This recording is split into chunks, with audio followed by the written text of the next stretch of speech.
হাদিস বলছে মানুষকে বেশি ভালোবাসো না, কারোর সাথে অতি মাত্রায় বন্ধুত্ব করো না, হতে পারে কোনো একদিন দুশ্মন হয়ে যাবে।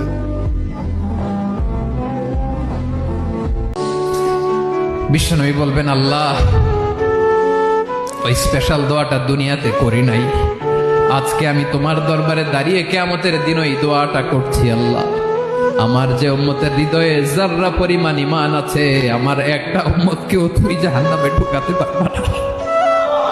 দুনিয়ার জীবনে সুখী হওয়ার ফিলোসফি হচ্ছে আল্লাহ ছাড়া কারোর কাছে আশা করেন এবং আল্লাহ ছাড়া অন্য কারোর জন্য কোনো কিছু করতে চান, আল্লাহকে সন্তুষ্ট করার জন্য করতে চান। ইনশাআল্লাহ আল্লাহ পাক আপনাকে সবকিছুই দিবেন। ইনশাআল্লাহ সম্মান, মর্যাদা, প্রতিপত্তি, মানুষের ভালোবাসা সবই পাবেন যদি আপনি আল্লাহর হয়ে যান। আমি কখনো হারি না, আমি হয় জিতি নয় শিখি, এরকম একটা অ্যাটিটিউড রাখবেন যে শিখতে আমাকে হবেই।